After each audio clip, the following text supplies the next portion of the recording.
La experiencia me dice que toda conferencia sensata debe empezar con una pregunta trascendental. ¿Se me oye bien? Bueno, entonces puedo continuar. Yo hablo con mucha frecuencia a empresarios, a directivos, a directores de relaciones humanas dentro de las empresas, y yo, sin embargo, no tengo nada que ver con las empresas en el sentido de que no me dedico a la organización de empresas, al management. ¿Por qué este interés de las empresas en lo que hago? Yo me dedico a estudiar la inteligencia y a estudiar la gran función de la inteligencia, que es el aprendizaje. En el fondo, lo que nos ha hecho evolucionar dentro de las especies del universo ha sido nuestra capacidad de aprender y, por lo tanto, saber reconocer los mecanismos, saber reconocer los límites o saber reconocer hasta qué punto la potencia del aprendizaje es insospechada, pues es un tema que me ha ocupado mucho tiempo. Pero de las cosas que yo he investigado, creo que hay tres que son las que han interesado más a los empresarios. Las voy a mencionar, entre otras cosas, como me han dicho que tengo una exposición como de 25 minutos o media hora, pero para dar lugar después a aclararles en un coloquio lo que les haya interesado, pero no haya quedado claro. Bueno, el primer tema de mi trabajo que ha interesado a los empresarios es que normalmente los psicólogos, cuando hablan de inteligencia, hablan de inteligencia individual, es decir, de la que tenemos cada uno de nosotros, de la que miden los test de inteligencia. Y eso en realidad es una abstracción. Podríamos decir que no hay inteligencia individual. ¿Por qué? Porque toda inteligencia se desarrolla, se bloquea o se amplía en un contexto social. Y, por lo tanto, la soledad absoluta haría que nuestra inteligencia literalmente quedara anulada, porque no podríamos ni siquiera recibir esa gigantesca herramienta de nuestra inteligencia que es el lenguaje. De manera que nuestra inteligencia es siempre compartida. Y esta palabra es interesante, porque lo que quiere decir es que dos inteligencias individuales, cuando entran en relación, producen efectos insospechados, que son o ascendentes o descendentes. Es decir, de la relación con otras inteligencias salimos más listos o más tontos. Y a mí me interesó estudiarlo en dos temas que nos afectan a todos. Uno que es de índole privado, que es responder a la pregunta ¿por qué dos personas inteligentes pueden constituir una pareja estúpida? Y dado el problema que tenemos con las parejas, es un tema como para tomárselo con seriedad. ¿Qué es lo que pasa? ¿Qué es lo que pasa en esa interacción? La otra, en cambio, era de tipo público, que es por qué hay sociedades que fracasan, por qué hay sociedades que aprenden y hay sociedades que no aprenden. Y ese tema es interesante, porque el vivir en sociedades que son capaces de aprender significa que nosotros vamos a estar también impulsados dentro de esa dinámica expansiva. Vamos a ser más inteligentes. Y si vivimos en sociedades estúpidas, acabaremos siendo estúpidos. ¿Por qué? Precisamente porque os decía, porque cada uno de nosotros tenemos una inteligencia compartida. Claro, esto a los empresarios les interesó. Porque los empresarios están muy interesados en hacer que sus organizaciones sean organizaciones inteligentes, que sean organizaciones que aprenden, que sean, por lo tanto, entornos inteligentes donde cada una de las personas que trabajan allí puedan aumentar su capacidad, su inteligencia, su actitud para resolver problemas, de manera que a todos nos interesa vivir en entornos inteligentes, con parejas inteligentes, en grupos inteligentes, con conversaciones inteligentes y en empresas inteligentes y en sociedades inteligentes. Porque lo interesante de esto es que las sociedades, los grupos o las parejas tienen una inteligencia del grupo, una inteligencia digamos, compartida, colectiva, que no es la suma de las inteligencias de los individuos, sino una cosa nueva que, como decía, puede ser superior o puede ser inferior, los puede sumar o los puede restar. ¿Qué es una empresa inteligente, por ejemplo? Pues una empresa inteligente es aquella en que un grupo de personas que tal vez no sean extraordinarias, por el hecho de estar trabajando de una manera determinada, pueden tener resultados extraordinarios. Ese plus es la inteligencia de la organización, no es la suma de las otras inteligencias. Y entonces ahí las empresas se han dado cuenta de que hemos dado en un núcleo duro, que es, bueno, si sabemos cómo hacer esto, vamos a tener una capacidad realmente grande de poder dinamizar nuestras empresas. El segundo tema de mis investigaciones que yo creo que interesó a las empresas es uno que a mí me parece tan sumamente importante para la vida de cada uno de nosotros que ahora les tomo como alumnos durante medio minuto. Les tomo como alumnos y eso quiere decir que tengo que advertirles que lo que le voy a decir ahora va a examen. Eso es una cosa que en clase siempre funciona. Cuando se dice hay una especie de revuelo, de repente aparecen lápices que no existían, papeles. Vamos a ver. Lo que tienen que aprender para el examen es lo siguiente, y luego además se lo voy a preguntar a la salida, porque si se llevan esto a casa, para mí, mi presencia aquí estaría suficientemente justificada.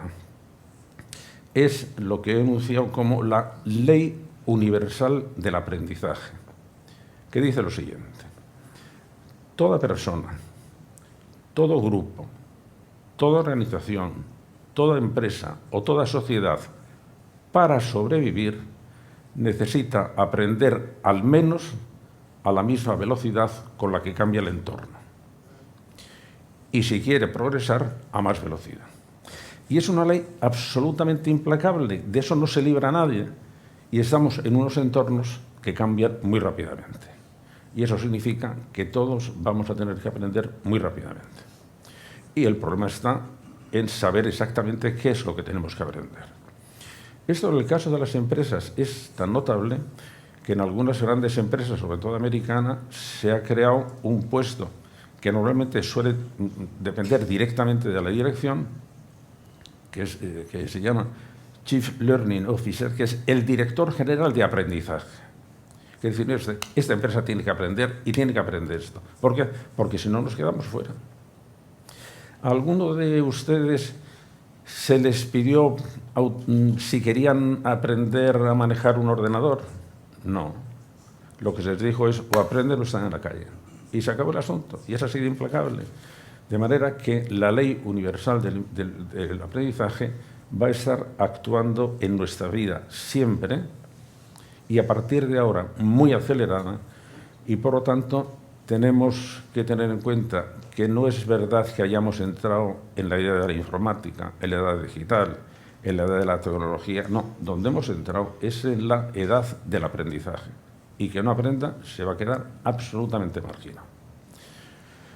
Entonces, como uno de los caminos que hay, de las instituciones que hay para dirigir el aprendizaje, no la única, pero una muy importante, es la escuela, bueno, de lo que hagamos con la escuela va también a depender la inteligencia de nuestra sociedad, no solo la inteligencia de nuestros alumnos, sino la inteligencia de nuestra sociedad, que va a revertir también sobre la inteligencia de nuestros alumnos. Ese es el segundo tema que interesó, yo creo, a las empresas. Luego el tercer tema era el tema de, bueno, ¿y qué hacemos con el talento? El talento es una palabra curiosa porque se usa mucho, no tiene ningún contenido científico, pero sin embargo, en 1997 la consultora McKinsey publicó un estudio que decía: ha comenzado la guerra por el talento, y desde entonces todas las empresas se lanzaron a buscar talento, a gestionar talento y a retener talento. Entonces era, de repente, la riqueza de las naciones, que siempre había sido tener materias primas, tener población y tener territorio, eso quedó en lo de decir, no, la riqueza de las naciones es tener talento. y se publican una serie tremenda de índices sobre el talento de las naciones, el porcentaje. Los directivos se quejan mucho de que no hay suficiente talento. Entonces sucede una cosa, se tiene una idea equivocada de talento porque se piensa que el talento es una materia limitada y que hay que pujar por ella. Con lo cual, por el talento se paga lo que sea, hasta que ya la Harvard Business Review dijo, ¿no estará sobrevalorada la economía del talento en vista de que se pagan tales disparates por un talento, como si fuera una gema preciosa que o tenemos a esta o no tenemos nada? Bueno, pero al mismo tiempo, The Economist titula en portada, bueno, y todo el mundo habla tanto de talento, ¿y por qué nadie se toma el trabajo de definirlo? Porque no sabemos qué es. Bueno, en este punto cojo el discurso y lo hago mencionando el caso de una niña pequeña de 8 años que está dibujando. Y entonces se acerca a su madre y le pregunta, oye Jane, ¿qué dibujas? Y la niña dice, pues estoy dibujando a Dios. ¿Pero cómo vas a dibujar a Dios si nadie sabe cómo es? Y Jane, con mucho desparpajo, dice, pues lo van a saber dentro de 5 minutos. Bueno, pues dentro de 5 minutos vais a saber lo que es el talento. Vamos a ver, cuando estamos hablando de inteligencia, tenemos que distinguir dos cosas. Una es la inteligencia que tiene una persona, vamos a simplificar lo que Mill es inteligencia, y otra cosa es lo que esa persona haga con su inteligencia. Y entonces lo que vemos es que no funcionan correlativamente. Por ejemplo, un niño superdotado que tiene una inteligencia gigantesca, a lo mejor no desarrolla ningún talento. Si no tiene la educación suficiente, eso no le asegura desarrollar ningún talento. Puede literalmente hacerse un lío con sus capacidades. Por ejemplo, una persona que es muy inteligente, pero luego es cobarde en el momento de poner en práctica sus decisiones o de tomar sus decisiones. ¿Es inteligente o no es inteligente? Y, hombre, piensa muy bien. Ya. ¿Y cómo actúa? Pues actúa bastante estúpidamente. ¿Con qué nos quedamos? Pues nos tenemos que quedar con las dos cosas. Y entonces necesitamos dos palabras.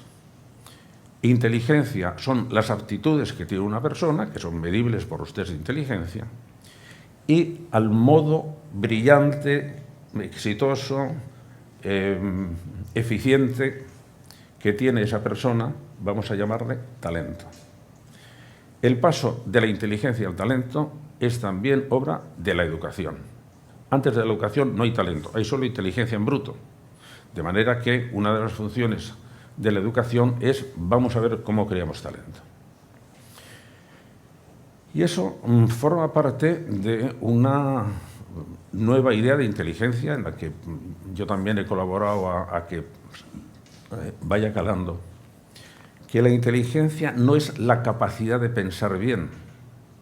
No, la inteligencia es la capacidad de actuar bien. Porque de nada me vale pensar muy bien si luego no realizo no tomo buenas decisiones o no realizo la buena decisión que he hecho. De manera que cuando digamos que el fenómeno de la inteligencia queda realmente cerrado, realmente consolidado, no es cuando una persona ha tenido una idea muy brillante, es cuando sobre esas ideas brillantes, con la información necesaria, ha tomado buenas decisiones y además las ha puesto en práctica. Si ese proceso se corta en algún momento, nos quedamos con una inteligencia truncada. Eso que yo he llamado una inteligencia fracasada. Una inteligencia fracasada es porque se ha quedado a mitad del proceso. Había una cosa que Gracián, que era un pelma, era aburrido, pero tenía talento para la frase, dijo, una de sus frases era, de nada vale que la inteligencia se adelante si el corazón se queda. quería decir, no, de nada vale que una persona piense muy bien si luego va a ser incapaz de tomar decisiones. Entonces, ¿qué pasa? Que podemos definir el talento como la capacidad, primero, de elegir bien las metas. Y ahí es donde entra el tema de los valores. Porque las metas siempre tienen algún valor en su núcleo. De manera que tengo que elegir las metas. Después tengo que saber gestionar las emociones que tienen que ver con estas metas. Tengo también que buscar la información que necesito para realizar estas metas. Y luego tengo que buscar o tengo que poner en práctica un tema importantísimo, el que luego les hablaré, que son las funciones ejecutivas que me van a permitir llevar todo eso a la acción. Donde está, pues, por ejemplo, la valentía, la tenacidad, la capacidad de esfuerzo, la perseverancia. Todas esas son funciones especiales. ¿Y eso tiene que ver con la inteligencia? Sí. ¿Por qué si no es una función cognitiva? Porque es la que me va a permitir realizar la acción inteligente. Y es en la acción donde la inteligencia realmente cierra el círculo. Hasta entonces está, digamos, en una posibilidad de ser inteligente, pero nada más que una posibilidad. Bueno, pues ahora tenemos ya 3 cosas y vamos a ver cómo se relacionan. En primer lugar, ya sabemos que estamos en la edad de aprendizaje, ya sabemos que lo importante es el talento, ya sabemos que el talento se aprende, ya sabemos que las empresas quieren tener inteligencia colectiva y, por lo tanto, pueden desarrollar también talento colectivo. De manera que, igual que hay un talento individual, hay un talento de la organización y hay un talento de la sociedad. Y ojalá viviéramos en una sociedad con talento.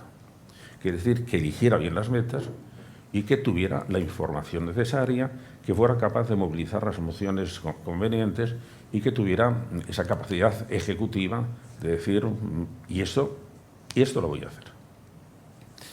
Entonces, todo eso es lo que nos da un panorama sobre las cuestiones que estábamos hablando, que estaban indicadas en el texto, porque claro, cuando estamos hablando de valores, tenemos que precisar varias cosas.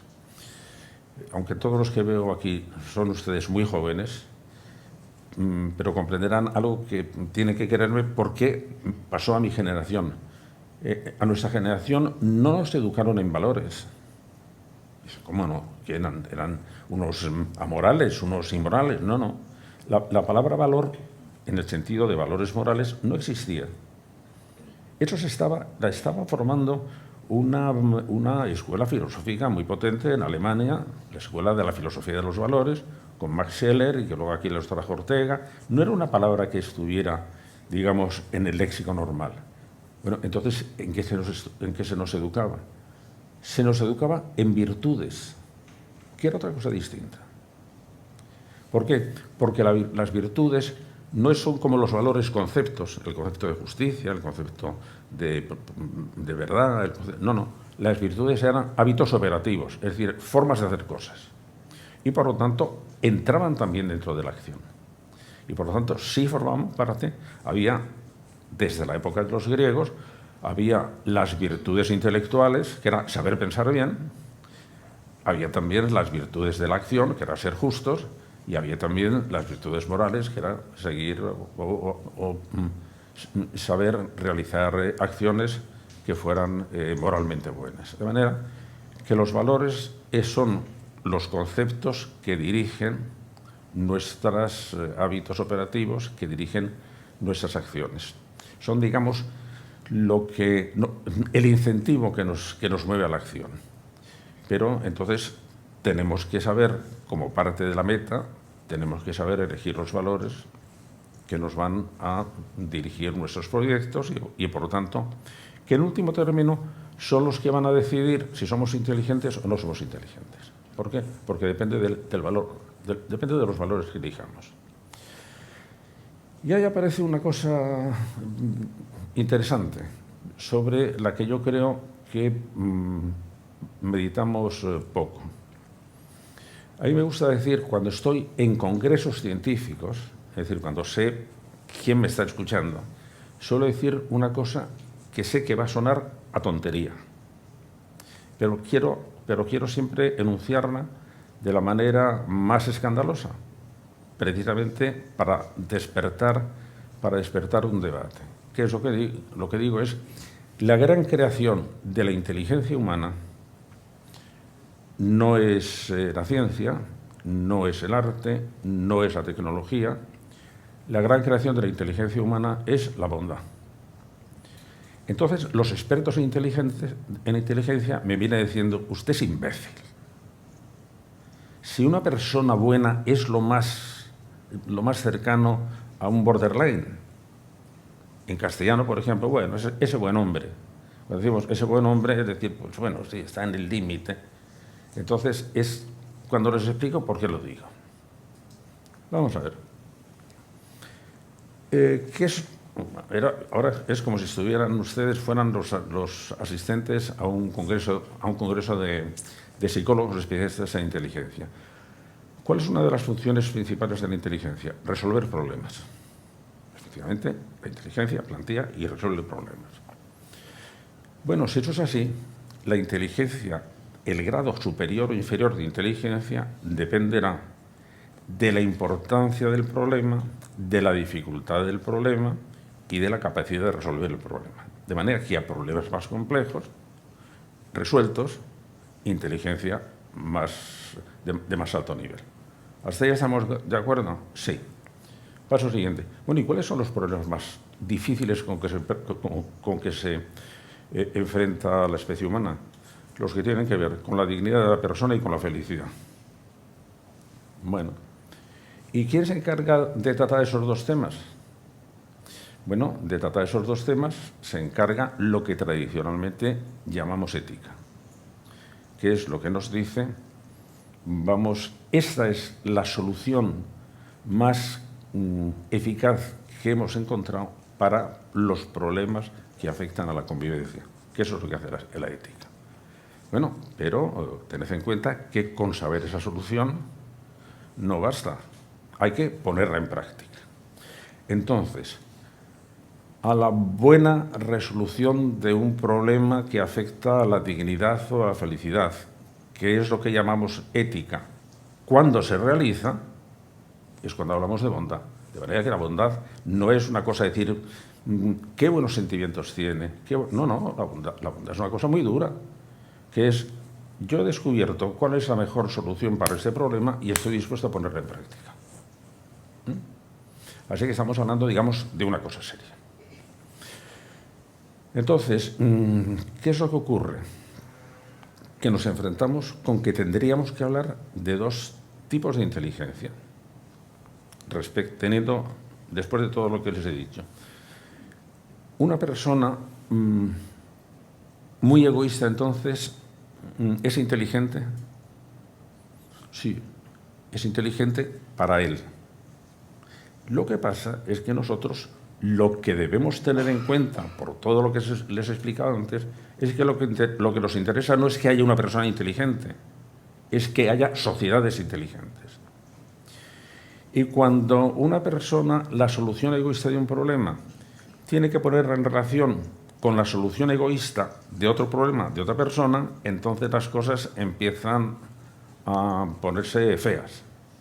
Y entonces es cuando en toda la historia de la humanidad se han ido buscando soluciones que permitan ir ajustando esas soluciones egoístas que todo el mundo quiere tener. De manera que la moral no viene del individuo hacia afuera, no. La ética viene de la sociedad hacia el individuo, que ha dicho, mira, que es que aquí necesitamos convivir. Y sí, si quieres convivir, estupendo. Pero entonces tienes que ver que la mejor solución que hemos encontrado para este problema es esta. Todavía tenemos que seguir un paso más, que es el que yo estoy estudiando en mis últimos libros, que es que los problemas que llamamos problemas morales son los mismos en todas las culturas. Yo hasta, por más que he revisado, y he revisado cerca de 800 culturas distintas, me encuentro siempre los mismos problemas. Ahora no me saldrán los 9 porque es lo que pasa siempre. Primero, el valor de la vida. Es decir, si todas las vidas valen lo mismo y cuándo se puede matar. Ese es un tema absolutamente universal en todas las culturas. Segundo problema, el poder y su distribución en todas las culturas. Tercero, los bienes, su producción, su propiedad y su distribución. El tercero. Cuarto, el modo de resolver conflictos. ¿Cuál es el mecanismo, los instrumentos para resolver conflictos? Quinto, la relación entre el individuo y la tribu. ¿Qué es más importante, el individuo o la tribu? Todos los totalitarismos han dicho la tribu. Todas las tribus primitivas han dicho también la tribu. El individualismo dice no, el individuo, y tiene luego dificultades para pasar a convivir con los otros. De manera que es un problema que ha surgido en todas partes. El siguiente problema, el sexo, la reproducción y las relaciones de familia. Ese es un problema en todas partes.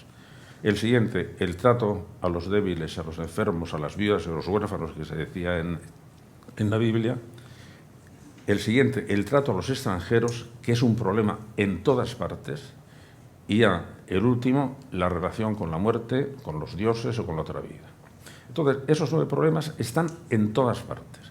¿Por qué? Porque son los problemas que se plantean precisamente cuando el hombre se enfrenta a qué hago con mi vida, a cómo convivo. Cada uno de esos problemas, cada sociedad lo ha resuelto de una manera y ha creado su moral. De manera que podríamos decir que hay tantas formas de resolver este problema como morales. Y ahora viene lo interesante. Precisamente porque esas respuestas son soluciones a problemas, podemos compararlas y podemos ver cuál es mejor solución y cuál es peor solución. Por eso en este momento hubo, cuando hablábamos del multiculturalismo que se está implantando, decir, no, es que eso de decir que todo vale igual, se viene más con el momento que os digo, no, que estos son soluciones. Y no es lo mismo esta solución, la eficacia de esta solución, que la eficacia de esta. La eficacia de la penicilina, en términos médicos, es sin duda alguna mucho mayor que la danza del brujo de la tribu dando golpecitos en el tambor. ¿Por qué? Porque puedo comprobar cuál funciona mejor. Y entonces, la tarea que tenemos en este momento es, vamos a intentar conocer cómo han resuelto las sociedades los problemas, esos 9 problemas morales, que no hay más, y vamos a empezar a ver cuáles son mejores. Por ejemplo, nosotros hemos llegado, una de las formulaciones que hemos hecho ha sido la Declaración de los Derechos Humanos. Así, esas nos parecen buenas soluciones. Una parte, cuando en el año 93 en Viena hay una segunda convención para los derechos humanos, las culturas orientales, las culturas africanas y la cultura islámica dijo que no estaban de acuerdo porque eran unos derechos especialmente individualistas, mientras que ellos creían que los derechos comunitarios tenían que estar por encima de los derechos individuales. Es decir, que, por ejemplo, el derecho de la familia era más importante al derecho de los padres, y por lo tanto los padres no se podían divorciar porque estaban atentando contra el derecho de la familia. Bueno, pues ese es un asunto que hay que decir, pues lo tenemos que ver. ¿Por qué hemos decidido nosotros que los derechos humanos eran derechos individuales? Porque si cogemos la experiencia de la humanidad, empezamos a ver que cada vez que los derechos de alguna entidad se ponen por encima de los derechos individuales, acaba en catástrofe. Sea la religión, sea la clase social, sea el partido, sea la raza o sea el Estado. Entonces no es porque pensemos que se nos ha ocurrido una revelación tremenda, no, es que la historia de la humanidad, la experiencia de la humanidad nos dice, cuidado, que cuando los derechos individuales se someten a derechos de alguna entidad por encima, acaba pagando el pato el individuo. Y por lo tanto, esa es una buena razón. Como veréis, estos son temas que están actuando y que van a actuar cada vez más en nuestra vida, sobre lo que debíamos tener idea, sobre lo que debíamos tener además una especie de confianza, una especie de altanería, decir, oye, sí, que los podemos resolver, que no es verdad que no se puedan resolver, que si no los hemos resuelto ha sido por un mecanismo que yo he intentado descubrir en mi anterior libro, en Biografía de la Humanidad, que era: la humanidad ha progresado en casi todas las cosas mensurables que tenemos. Vivimos más tiempo, somos más sanos, hay menos pobreza en el mundo, aunque haya muchísima pobreza, se respetan mejor los derechos, aunque haya terribles injusticias, mueren menos niños al nacer, mueren menos madres al parir, de manera que en todas esas cosas hay más alfabetización, en todas esas cosas hemos progresado. Y, sin embargo, la experiencia del siglo XX es que de repente las sociedades pueden entrar en colapso, es decir, y hundirse. Es decir, la Alemania de los años 29 y 30 era la nación más culta, técnicamente más avanzada, científicamente más avanzada, filosóficamente más refinada, artísticamente. ¿Pero qué les pasó?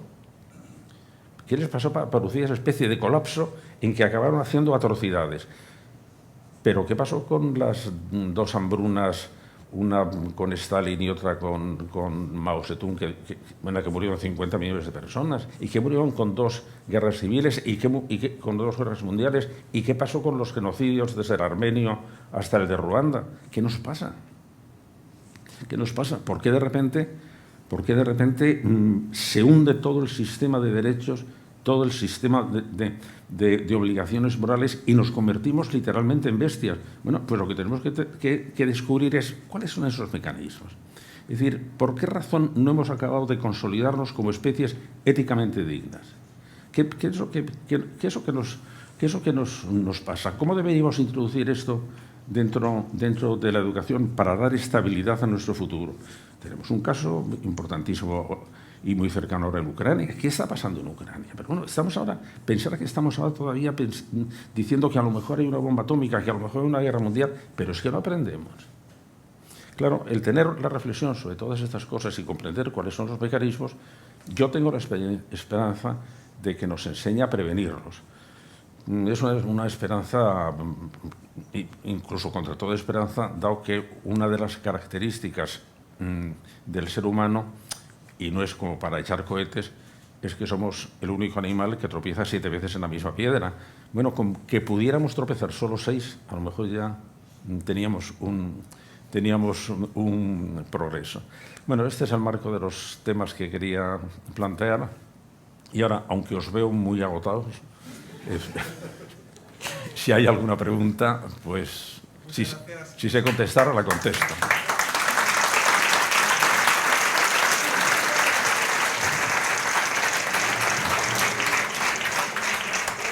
Muchas gracias, José Antonio.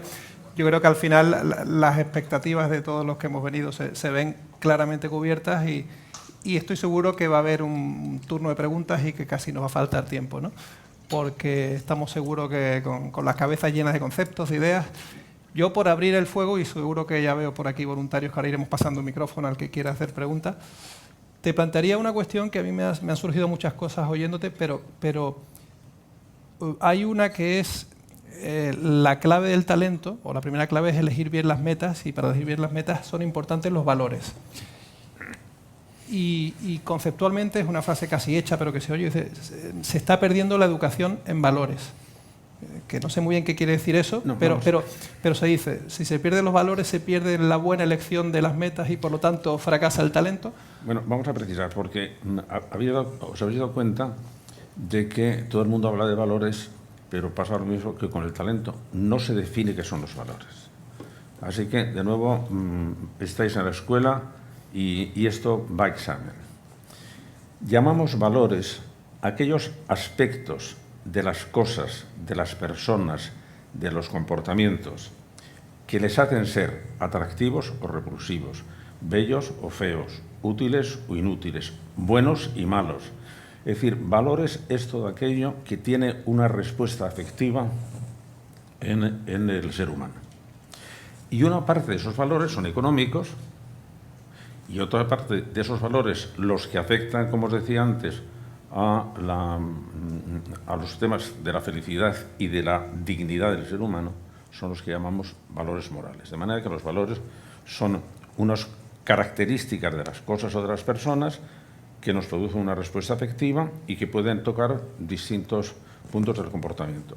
En este momento lo que nos interesa son los valores. Los valores son un componente siempre de las metas. Siempre de las metas hay algún aspecto que nos resulta atractivo y por eso queremos conseguirlo. De manera que no es que ahora no haya valores, es que hay otros valores, porque en la estructura de la acción está que tiene que haber siempre valores.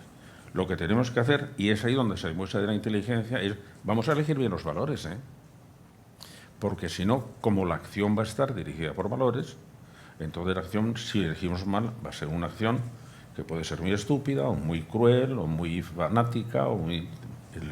de manera que ahí está precisamente que la elección de los valores es donde nos jugamos todo. Por eso, lo de decir es que ahora la gente no tiene valores o no educamos en valores, sí, estamos educando en malos valores, pero que son valores también. Entonces, hacer esa especie de crítica de los valores es lo que en último término nos permite saber si esos valores resuelven mejor o peor los problemas, que son problemas esenciales para la convivencia. Voy a poner un ejemplo.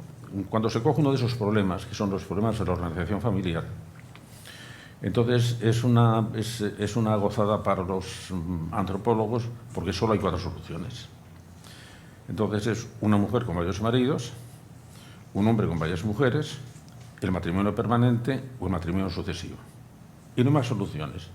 Y ya, bueno, qué facilito es de poderlas describir. Pero el paso siguiente es el importante. ¿Y cuál de estos modelos es mejor? Hay uno que prácticamente se desechó, que es una mujer con varios maridos. Y está solamente en culturas especialmente tensionadas, donde, por ejemplo, los hombres pasaban años fuera de su sitio, en las guerras. Un hombre con varias mujeres. Eso estaba presente prácticamente en el 80% de las culturas y, sin embargo, en el último siglo ha ido descendiendo de manera que prácticamente son algunas culturas africanas y algunas culturas islámicas las que mantienen este sistema, pero por una razón, porque chocaba con otros valores. Es decir, por ejemplo, la poligamia choca contra la igualdad del hombre y la mujer. Entonces, cuando de repente queremos favorecer la igualdad, bueno, la poligamia va a desaparecer.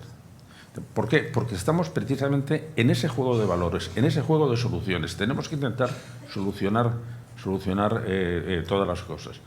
Durante muchos siglos fue el matrimonio permanente. Y luego es que el matrimonio permanente tenía también muchos problemas. Tenía muchas ventajas y tenía muchos problemas. Y ahora pues estamos, digamos, en matrimonios sucesivos. Pero en matrimonios sucesivos, no por ejemplo en bigamias o en poligamias. No, en matrimonios sucesivos. ¿Por qué? Porque hemos ido seleccionando aquellas cosas que podíamos considerar valiosas porque resolvían los problemas de la convivencia, que son problemas muy complicados. Y por lo tanto, cuando estamos hablando... Y estas cosas son las que deberíamos incluir en la educación de valores. Explicar por qué decimos que unas cosas son mejores que otras. Explicar que nos estamos basando en la experiencia ética de la humanidad. Es decir, que es que si no las cosas no funcionan. Muy bien. Pues tenemos un micrófono. ¿Tenemos alguna pregunta? ¿Sí? Venga, por aquí. Ahí, venga. Buenas noches, profesor. Primero que nada, bueno, muchísimas gracias por la charla. Una pregunta muy puntual, no tiene mucho que ver con empresa, pero me pareció muy interesante el planteamiento. Cuando hablaba de la moral, siempre ha habido un debate entre si la moral es objetiva o es subjetiva. Personalmente pienso que es objetiva porque si no puedo, digamos, juzgar, por decirlo de alguna manera, tu moral, entonces ya deja de ser moral, básicamente. Entonces, no sé qué opinión le merece al respecto, si es objetiva realmente, es subjetiva, ¿cómo se gestiona? Vamos a ver, vamos a empezar, voy a empezar repitiendo algo que he dicho. Las morales son creaciones sociales. De manera que son creaciones de la racionalidad compartida, que es que tú puedes tener tu idea moral, la que sea, y yo puedo tener mi idea moral, la que sea, mientras tú estés en la habitación tuya encerrado y yo esté en mi habitación encerrado. pero cuando bajemos al supermercado ya vamos a tener que ponernos de alguna forma en discusión tu posición y la mía. Y entonces, bueno, una de las soluciones es que yo te mate o que tú me mates. Y bueno, pues no acaba de arreglar las cosas. Y otra cosa es que empecemos a meditar sobre, bueno, vamos a ver quién tiene razón, o vamos a ver si podemos ponerlo de acuerdo, o vamos a intentar argumentar. Y entonces ahí, cuando varias inteligencias coinciden en pensar un asunto, eso es lo que llamamos objetividad. Es decir, por lo que decimos que por ejemplo, un número es una entidad objetiva, es porque el número 7 en este momento lo estamos pensando tú, yo y todos ustedes. Y esa especie de independencia de un objeto respecto de las inteligencias que permite que todos lo estemos pensando, es lo que llamamos que es la objetividad del número. Y lo mismo puede ser la objetividad de los valores. La objetividad de los valores es aquello que resulta después de un largo proceso de argumentación, de depuración, de equivocaciones, en que hemos ido perfeccionando nuestras soluciones. La idea es que los valores, que las morales son soluciones a problemas. Y por lo tanto, cuando hay soluciones a problemas, se pueden comparar si son mejores o si son peores. Y lo que llamamos ética sería una moral transcultural, una moral que se habría ido haciendo a través de la experiencia de los distintos éxitos y fracasos que han tenido la humanidad, que han sido muchísimos. Es decir, por eso yo recomendaba a mis colegas filósofos, lo que tenéis que estudiar al intentar hablar de ética, no es lo que han dicho los filósofos sobre ética, sino cómo han resuelto las sociedades los problemas morales. Porque ahí es donde vais a daros cuenta de si han funcionado o no han funcionado. Es decir, todo el derecho natural, por ejemplo, que en el caso de los nazis se convirtió en derecho natural de la raza aria, pues entonces pudimos ver qué efecto tenía. El efecto tenía que es que entonces los individuos no tenían ningún derecho para enfrentarse al Estado. Entonces, lo que hemos llegado a la conclusión es los individuos deben tener derechos previos a la ley. Eso hasta la Revolución Francesa no resultó. Primero estaba la ley y la ley confería derechos. Y los revolucionarios dijeron, pues si primero tiene que ser la ley y luego los derechos, estamos en manos del legislador. Y dijeron, no, hay derechos que tengo antes de que se produzca una ley, por el hecho de ser persona. Eso era una gigantesca invención, pero una invención eficaz. Entonces, en ese sentido, yo creo que sí tenemos que asegurarnos que se puede hacer una ética objetiva basada en la experiencia de la humanidad. Una ética inductiva, no una especie de deducción axiomática, porque ahí no nos vamos a poner de acuerdo, sino una ciencia de la ética realmente basada en la experiencia, en lo que ha funcionado, en por qué no funcionó, en por qué funcionó pero era incompatible con otras cosas, y así poco a poco hemos progresado muchísimo. Es decir, María Abalgo y yo, en un libro que escribimos, que era La lucha por la dignidad, enunciamos una ley del progreso ético de la humanidad. Hemos progresado éticamente muchísimo. Lo que pasa es que muchas veces no nos damos cuenta de qué pasaría si en este momento de repente dejáramos de tener convicciones éticas en nuestro comportamiento. A mis alumnos pequeños les cuento siempre una historia que contaba Heródoto, que decía, cuando moría el rey de Persia, durante 5 días quedaban abolidas todas las leyes. Claro, al quedar abolidas todas las leyes eran 5 días de horror. Se podía matar, se podía robar, se podía violar, pero no. ¿Y por qué hacía una cosa tan brutal? Para que cuando llegaba el nuevo rey, la gente supiera hasta qué punto era valiosa la ley. De manera que era la letra con sangre entra. Pero yo creo que muchas veces hacemos una enseñanza de la ética muy blandita, muy de adorno, pero hombre, si el buen paño en el arca se vende. No, es una creación muy dura, es una creación que ha costado muchos siglos irlo perfilando y que tenemos que tener muy claro cuáles son los fundamentos, porque todo se nos puede venir abajo, como nos ha pasado en el siglo XX en varias ocasiones.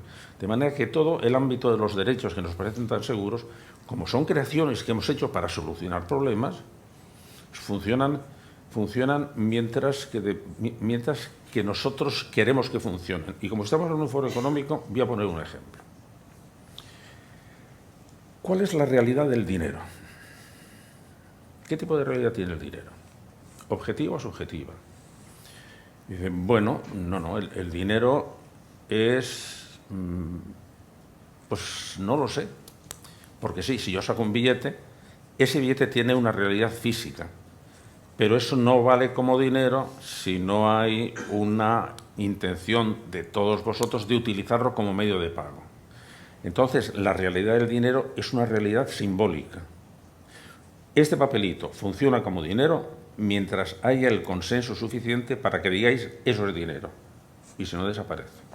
Cuando yo digo esto es un derecho, es exactamente igual. El derecho es el poder simbólico que yo tengo. ¿Por qué? Porque sé que vosotros me vais a ayudar a que yo mantenga ese derecho, igual que vosotros estáis ayudando a mantener el valor de cambio de esta moneda.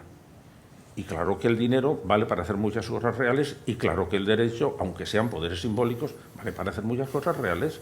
Pero eso hay que explicarlo, porque es que si no, estamos viviendo con estructuras que no comprendemos ya, que hemos olvidado su historia, que no sabemos de dónde proceden, y esto por qué. Y esto por qué se va a hacer. Y por eso es tan importante la educación en valores. Perfecto. José Antonio, son respuestas largas, pero la verdad es que no sobra ni una palabra. Entonces, pero hay más preguntas. Ya. Sí. Prometo que la ¿Se oye? próxima será muy corta. Bueno, buenas noches. Ya antes me presenté y yo creo que el mejor reconocimiento que te puedo hacer es que soy lector tuyo desde hace muchísimos años. He leído casi tu obra, y alguna de ellas, que me parece que es María de la Palma. De María, donde creo que, entre otras cosas, te ayuda a poner orden en toda esa inmensidad de muchas más cosas, de mensajes que nos trasladas y que a veces se nos hacen difíciles de entender. Yo vine porque he sido durante 10 años presidente de un APA, de un colegio concertado religioso, y aún mantengo, digamos, con ese colegio una relación donde fundamos una fundación escolar de toda la comunidad, donde, digamos, hemos tratado, digamos, de consolidar un modelo con unos valores. Ya hablaremos de ello. Y donde precisamente, digamos, nos encontramos, y enlazo con lo que tú dices. Primero, me gustaría hacer una pregunta muy corta y luego hago una segunda sobre tu valoración sobre la nueva ley, la última, la ley CELA, que desde nuestro punto de vista, digamos, desde el mundo de la educación concertada, la vemos con bastante distancia y somos bastante contrarios a ello. Seguro que respecto de ella me gustaría que nos dieses tu valoración. Y sigo con una segunda muy cortita, enlazando con tu concepto de bondad, relacionado con aquella frase que nos enseña la Biblia, donde nos señala que los mansos poseerán la tierra. Vamos a ver, primero la ley CELA. La ley CELA fue una ley inútil, una ley inoportuna, una ley no pensada, una ley inútil, porque ya ha dicho el partido de la oposición que en cuanto llegue a la oposición la va a cambiar.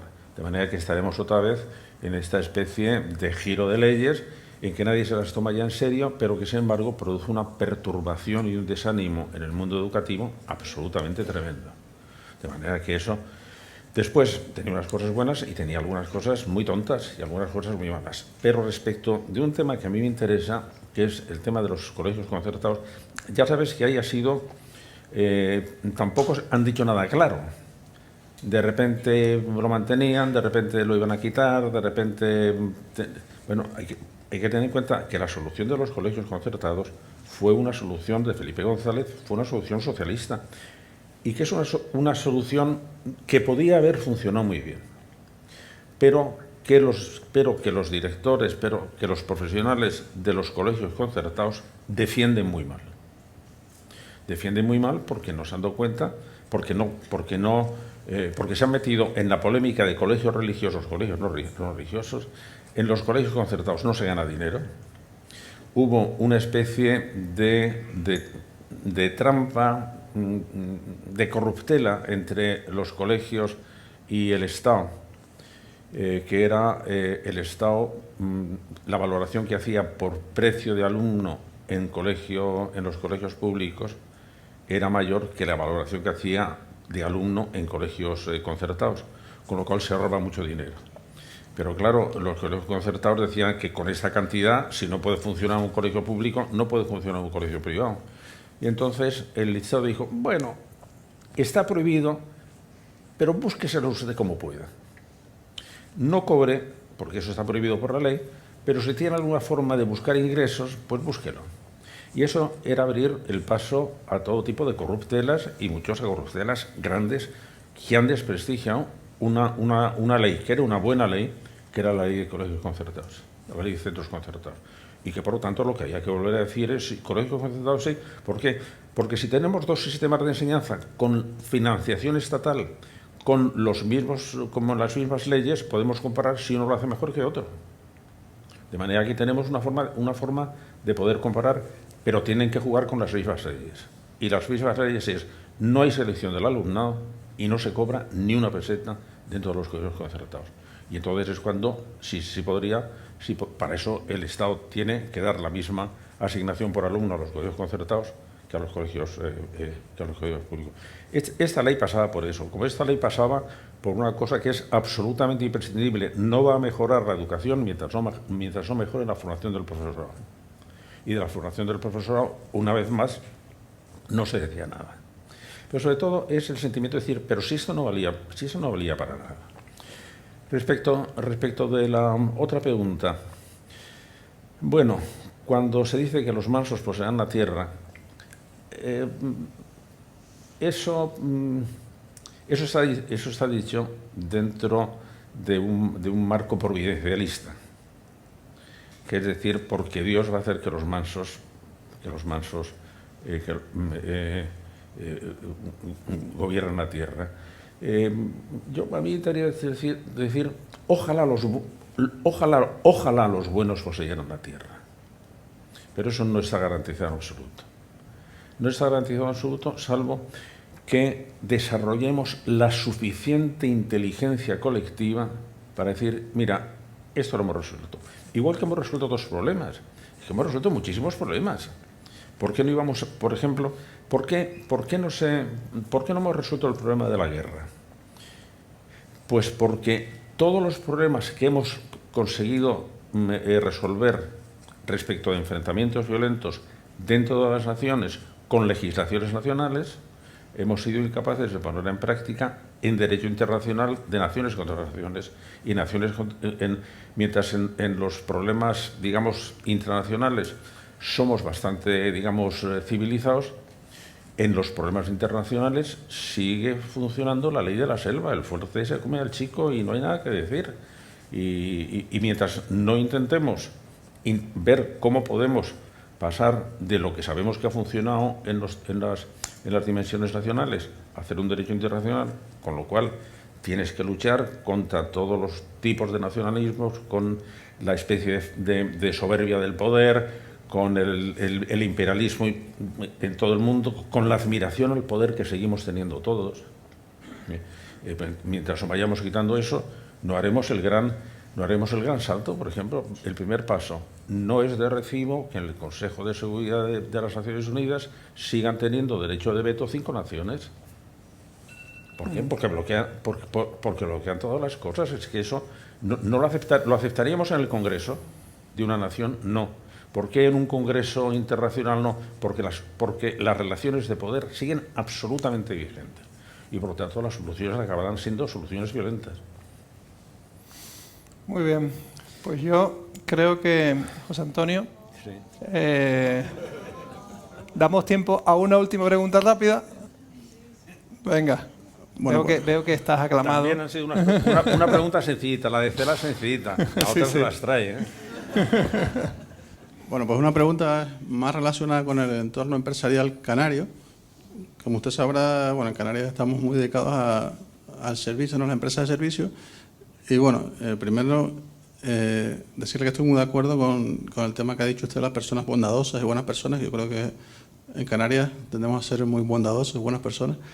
Y por nuestra idiosincrasia, bueno, pues las empresas de servicios, lo que usted decía de la captación de talento, pues tengo que hacer un poco de abogado del diablo, porque he trabajado mucho en empresas de directivo, en empresas hoteleras y fuera también en Península. Y ahora, pues bueno, por temas del destino me tengo que desplazar a otro país. Y bueno, sí que es verdad que no sé qué piensa usted de lo que es la ética empresarial, porque muchas de las empresas tratan de vender unos valores, ¿no?, unos valores de sostenibilidad que están muy de moda, de ética, pero después por dentro la política de recursos humanos de muchas de estas empresas en la actualidad pues hacen difícil que se retenga ese talento que usted estaba comentando y que sea difícil pues mantener unas plantillas. Se hacen unas políticas muy débiles de formación de trabajadores aquí en Canarias. Y bueno, en materia de lo que es de políticas retributivas estamos muy por debajo de la media nacional. Entonces, no sé qué opinión le merece usted lo que es la parte de lo que es la ética empresarial. Sí. Un poco su opinión a nivel ya más empresarial. Bueno, yo creo que al hablar de ética empresarial deberíamos hablar de dos cosas. Una es, digamos, la deontología, son las obligaciones específicas que tiene cada empresa. Es decir, dentro de la ética de la empresa de transportes es no tener accidentes, tener buen cuidado, tener cuidado bien su parque, atender bien al cliente, de manera que eso, digamos, es lo que normalmente se entiende por ética empresarial. La ética en serio es cómo deben las empresas colaborar a ese nivel ético en que queremos vivir dentro de la sociedad. Es decir, a esa especie de inteligencia compartida en que vayamos entre todos viendo cómo se van tejiendo objetividades éticas. Entonces ahí las empresas pueden hacerlo por muchos procedimientos. Por ejemplo, cuando una empresa intenta llegar a acuerdos justos con sus trabajadores, está colaborando al nivel ético de una sociedad. No solamente está portándose bien con sus trabajadores, está aumentando el capital ético de una sociedad, con lo cual tenemos que contar todos. Cuando, sin embargo, cualquier problema se plantea en términos de violencia, a ver qué puedo yo, a ver quién puede más, pues entonces acaba mal. Entonces, como tenemos muchos problemas planteados, no solo económicos, no solo de justicia laboral, no solo de relaciones con el Estado, sino de relaciones dentro de las distintas comunidades autónomas que nos van a saltar de un momento a otro y que algunos están ya planteados, a mí me gustaría invitarles a que entren en mi página web que se llama El Panóptico, porque trato muchos de estos temas de manera concreta, porque tenemos primero que comprenderlos. Entonces, lo que tenemos que tener en cuenta es los enfrentamientos de intereses van a existir siempre. Entonces, los enfrentamientos de intereses se pueden resolver en dos formatos. Uno es el formato conflicto, y en el formato conflicto siempre hay vencedores y vencidos. De manera que la resolución de un conflicto es yo puedo más que tú y me llevo el gato al agua. Y se acabó. Pero hay otra forma más inteligente de plantearlo, que es en formato de problema. Es decir, mira, tú y yo tenemos un problema. Y lo que tenemos que decir no es a ver si yo termino contigo, a ver si me llevo yo lo mío, sino a ver si resolvemos el problema. Os voy a plantear poner un ejemplo.